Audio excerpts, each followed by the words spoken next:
Good morning. Good morning. I don't know if this is working. Is anyone out there unable to connect the chat? Microphone check. I don't know how well this is going to work, but they're working on my internet this morning. Thank you, Comcast. I love you so much. Again, I don't know if can anyone chat out there? Is anyone available? Hello. Hello. Is anyone out there? How's everyone doing?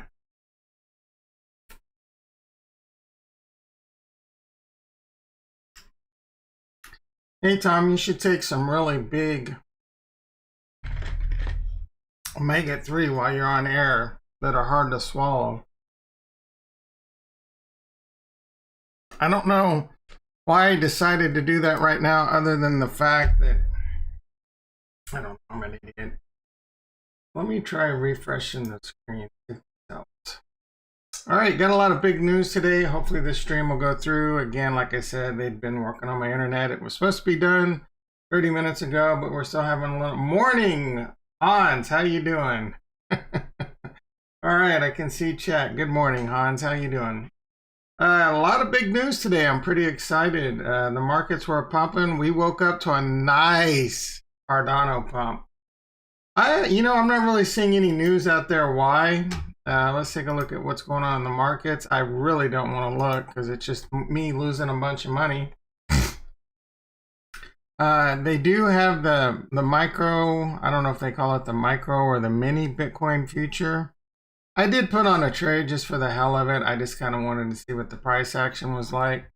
It's this bad boy right here. I'm currently down $38 in it. This is considered leverage trading, but it's 1/10 the size of Bitcoin. So it's a nice, modest, efficient, easy, modest, efficient use of capital. If it's something you want to do, I may position myself to be able to, because you can short Bitcoin. And I think that's where a lot of the best opportunity is as a hedge, right? If you know how to hedge your positions and you can catch those big drops when they come.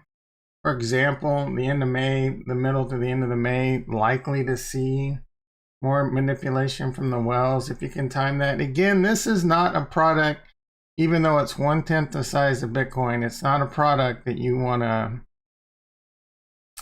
really want to mess with unless you kind of know what you're doing or really know what you're doing. Again, it's only 1/10 the size, which is a lot better than a lot of these YouTubers schlepping their BitMEX or whatever Bybit links, get that revenue off you and do a much more dangerous 5x, 10x, 100x leverage trading. If you do that, I'm telling you right now, you'll just be coming back to me saying, Tom, you're right. I should have listened to you because I just lost all my money.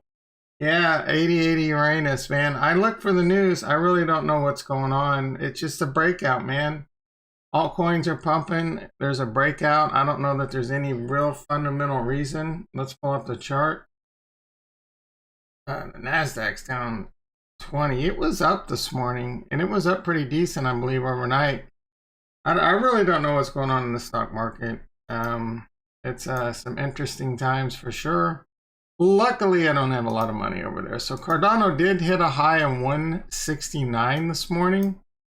It's trading above the pink line again, which is really good. And so far, I mean, this is a massive 2-day move with a lot of strength. This is in 2 days. Let's take a look. All right, 35% move in 2 days. So the question is, should I buy Cardano? Hey, look, even like Ethereum, man, like I'm hard pressed to tell you to buy a coin when it's pumping hard, right? I don't know what's gonna happen. Excuse me. Long term, even in the short term, it's moving towards where I think it's going, $2 by June. We're going to talk about stock to flow and is Bitcoin point of no return. I mean, the entire market really could explode in June. And if it does, I'm going to be ready, because if it starts going parabolic, and then you really got to start considering the end of the cycle, like a lot of people predict. You know, there's a lot of people saying super cycles, blah, blah, blah. I want to be ready for both of them. Yeah, but again, there's no real fundamental news. Should you buy Cardano now? $1.63. Chances are, let's see if we got a new like support line for this bad boy. So we got one at 130. The previous one was at 130. There's probably going to be a new support line that comes around. Like, let's see what we got. $1.45. Yeah, $1.41. Who knows, man? There's going to be a back test, a retest, most likely. Maybe it's this pink line. Let's see how this pink line comes into play. Because that pink line was a good support and resistance for a good minute. It started in January and it held all the way up until it broke down April 18th. That was a really good long trend line. It fell below it. Now we're back above it. And maybe we can stay above it. If that's the case, maybe we see a back test and retest at like $1.51, right? Maybe. Again, I don't know that there's any fundamental reason. Charles Hoskinson was talking yesterday. I mean, sometimes I get a little upset with Charles. I'm like, bro, why are you talking about what you're talking about? But the title of his channel is Charles Hoskinson, so he can talk about whatever he wants, I guess.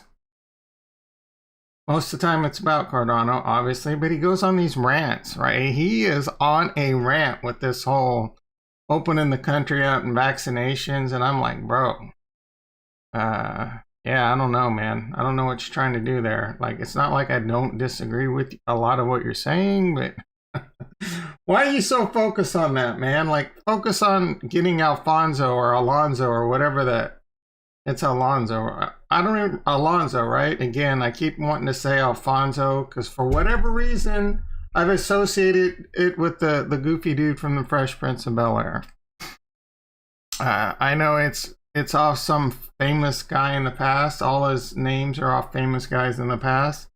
And I seriously doubt that the new generation of smart contracts is based off the goofy dancing guy on the Fresh Prince of Bel-Air. Anyway, in the title, I have Bitcoin's S2F model point of no return. And there's a couple other pieces of big news that I really want to get into. So let's get into that really quick.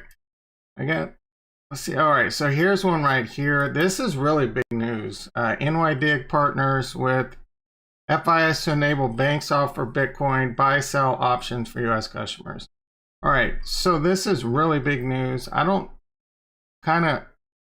and this is about a day old, so I'm really surprised this isn't affecting the price of Bitcoin, to be quite honest. But basically,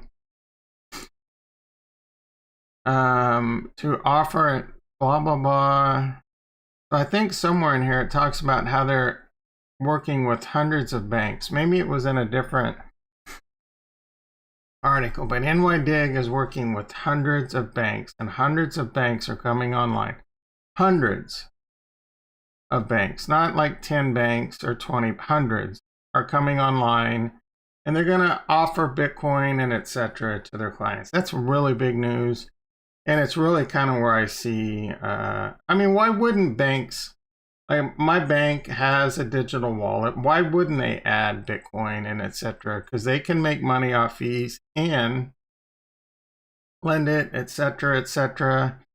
Smart banks are going to be on that sooner rather than later and do all the things banks do to make money, right? Like, plus just having the assets on their system strengthens their balance sheet, and then they're going to do manipulative douchey bank things. But at the end of the day, the world is definitely going to this. All banks are going to have crypto. It's almost inevitable. So again, I think this is really big news. Another big thing was, somewhere there was an article on the amount of Ethereum going off exchanges is extremely bullish. Unfortunately, because of my internet problems, I don't remember where that was, or I had problems finding it. And then I didn't even see this one. Mogo adds 146 ETH to firm's balance sheet. Plans to turn 5% of its. Who's Mogo? All right. Where is the article I was really interested in? This is old news. Osprey Polkadot Trust arrives. So Polkadot's kind of lagging in this rally right now. A little surprised with that. Oh, I think it was on. Here we go. So the creator of the S2F model is ready for the second leg of the Bitcoin bull run. And he's talking about this point of no return. Let me see if I can zoom in on this.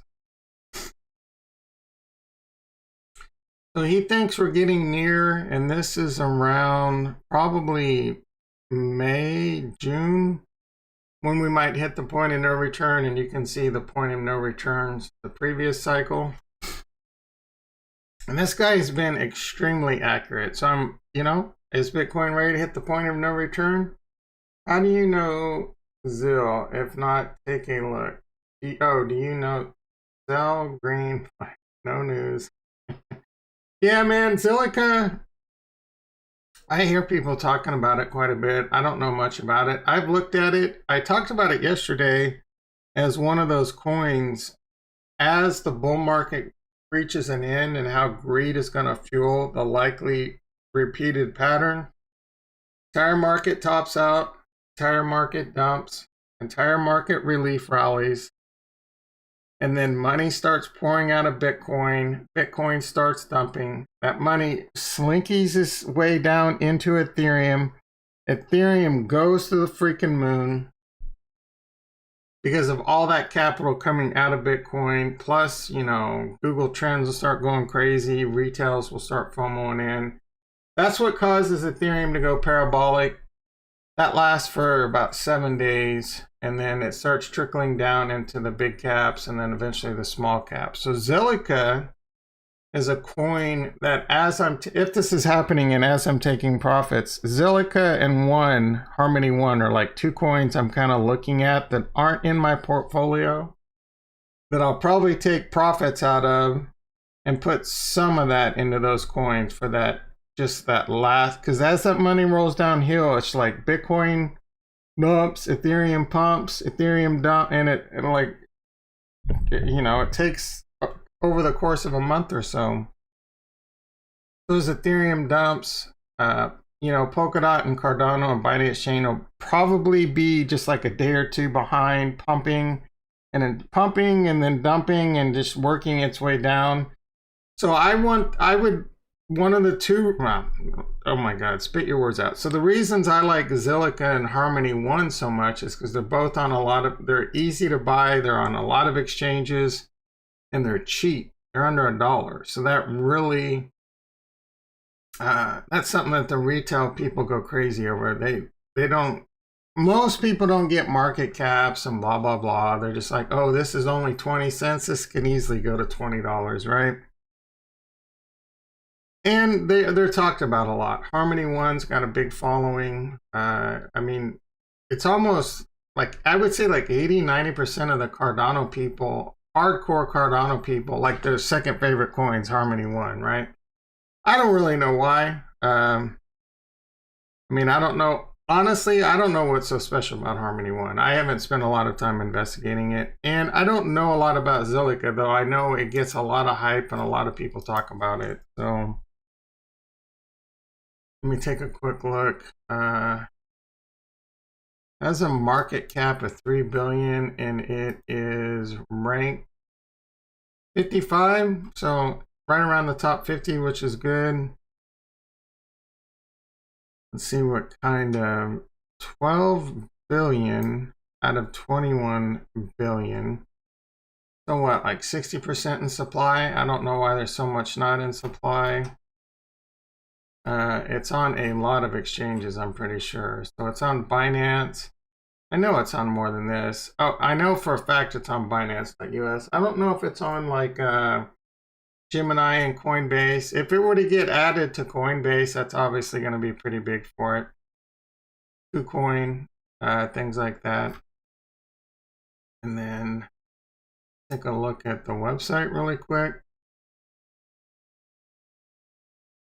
One of those coins, I think people like it a lot just because it's cheap. And it had been way cheaper. Let's see, the last like 90 days. Yeah, man, this thing was down below. This thing was at 5 cents in February. So anyone that got in at 5 or even 10%, congratulations.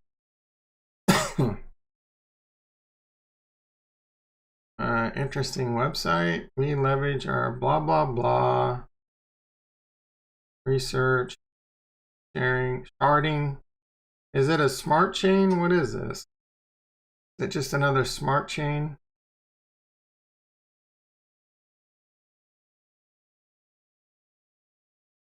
Non-custodial staking merchandise. Yeah, man. I don't know. I have to look more into it. I honestly don't know much about it. You have to look at. All right. So again, stock to flow model, dude. Thanks for getting close to a point of no return. I don't know. His predictions are somewhere like 280 to or 270 to $380,000 Bitcoin. And my price target's 120 to 160. I hope I'm wrong. I hope the stock to flow guy's right. I'll probably start taking a little bit of Bitcoin off the table if we get close to like 150,000. I'll definitely keep a lot on. I mean, I'm content with holding my Bitcoin for a very long time. I don't see myself going under one full Bitcoin regardless. I'll probably scale out of to the point, like if it starts hitting 150, 160,000, I'll start taking, so I have around 1.7 Bitcoin. So I might take like 0.2 or 0.25 Bitcoin off the table. If it skyrockets up to like 300,000, then I might take off like another 0.5 Bitcoin, right? Just scoop that in. That right there would pretty much just even give me back my initial investment in all of cryptocurrency, and I still have one full Bitcoin on. That way, if the market does crash, it's free money here on out, and I have a ton of money to buy back in at cheaper ass Bitcoin, because you know it's eventually going to go back to the moon. It might be 2024, 2025 before that happens, but hey, who cares, man, if it's free money at this point. And I have no problem. I honestly have no problem for people that have figured out this market cycle.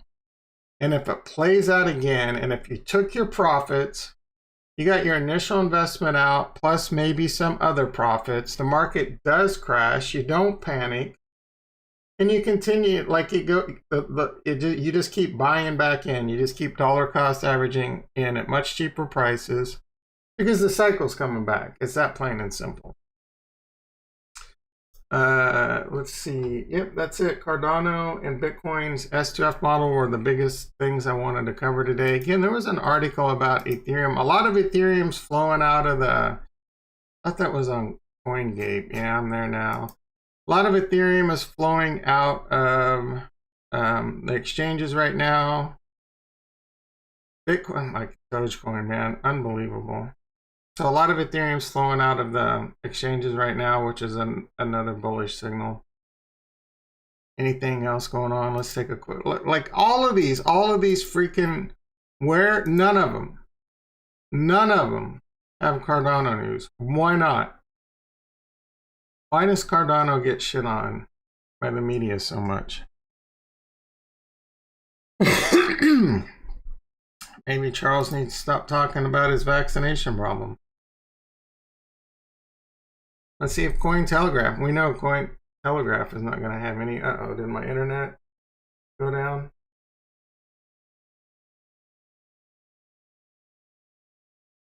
I'm still getting a ping. Maybe it's just I'm having some DNS issues. All right, let's hop on over to the charts real quick. Wrap this up. Famous last words. Bitcoin. So my Bitcoin's starting to do a little bit of rebound. I'm only down $36 instead of $38. I am going to keep this on for a while just because I'm interested in it. But if we were to look at the chart, is this a smart bet? No, Tom, this is not, because I went long Bitcoin right at resistance, right, perfectly timed, right around the resistance level. If anything, I should have been shorting Bitcoin right there. Yeah, now if it pushes through this and starts breaking out, that's a whole different story, right? So I guess there's a 50-50 chance if it hits that resistance. It's butted up against it 1, 2, 3, 4, 5 times. 6 time a charm? Not yet. We'll see. I'm going to keep it on. The tick on this is pretty nominal. I mean, I'm down. I don't know how many ticks I'm down. Let's see if we can figure this out. Yeah, I mean, I'm down quite a bit. This is my basis. 57,960. And it's down to 50. I'm down $390 in the trade, but yeah, it's 1/10 the size, so that's about right. I'm down 36 bucks. It's a great way to be engaged with Bitcoin. It's not a whole lot of buying power, you know, but if Bitcoin goes down, I mean, Bitcoin has gone down $10,000 fast before. So if that were to happen, I could be down $1,000 fast, right? Again, this is just much more of an engagement tool. I will, just to kind of keep you in tune with what's going on, because you're going to pay a lot closer attention to it, might get a better idea of patterns. And then again, I do kind of want to position myself to be ready to short it when the opportunity is right, because that's, in my opinion, if you can pull the shorts off, that's where you make the and I don't feel dirty about it, right? I'm just, all right, I feel somewhat dirty about it. All right, the NASDAQ, how we doing? It's still hovering down about -18. Coinbase down another $5. Oh my goodness, Coinbase. What are you doing to me? This is actually a bit unbelievable. They have earnings next week, on a week away, on the 13th, Thursday. After the bell, I cannot imagine that the earnings won't be off the chain. I saw another article where Coinbase is making a ton of money right now just because of Ethereum and all the Ethereum premium. So it'll be really interesting to see what's the expected move in Coinbase. I know we discussed this yesterday, but so the end of the week, expected move $21. That's moved down. I'm like, maybe kind of bullish put spread can we put on? Well, that ain't right. So 255. Yeah, that's not a lot of premium. I need more than that. I don't want to do the weekly anyway. IV Reka, because it hasn't been out long enough. All right, so we can go to June, maybe a 250. $10 wide, well that sucks. Let's go to $5 wide. 335, man. That's a freaking S-load of premium on a $5 wide. There's no way that's gonna fill. I'm gonna play it. Let's go. 83% chance. We're gonna put this in the small account. There is no way that's gonna fill. Boom. Are you freaking kidding me? Oh, yeah, what did I do? I don't even know what I just did. Oh, I had it on in May too, no wonder. I had them both highlighted, unbelievable. All right, so we were to say close this at 50%. It's trading at $1.40. Man, I don't know what the hell I did. All right, we're just gonna let them both go. I have a feeling maybe this one will rebound like even today, and I can take that one off, because that one's only got 8 days to go. I really screwed up there. So thank you, Tastyworks, for that. We'll go ahead and put this one on at 50% too. So I got a $1.06 credit on that $5 wide, which is pretty. Oh no, $2. So I got $2 credit on the June 255, 250. That is pretty good. That's, you know, a little, obviously a bit more than 1/3 the width to strike. 1/3 the width strike's what we're looking for. $3 is the amount of money. $300 is how much I'm risking to lose on that. The other one I got like a $1.38 credit. That's a little bit less than 1/3 the width to strike. That only has 8 days to go. I don't like that a lot. I basically got a $1.38 credit. So I'm just gonna let this one hang for a while. We can get any kind of rally in this, and I can pull this off later today for like a $5, $10 credit. I'm gonna go for it. Anyway, that's me making a mistake in real life. Bitcoin future, I'm now down $33. I think we're gonna turn that around. I am gonna wrap this up. I really appreciate everyone that comes by. Hit those like buttons, hit those subscribe buttons. I will be back 6:25 a.m. PST, 5 minutes before the market opens. Be there, be square, and peace.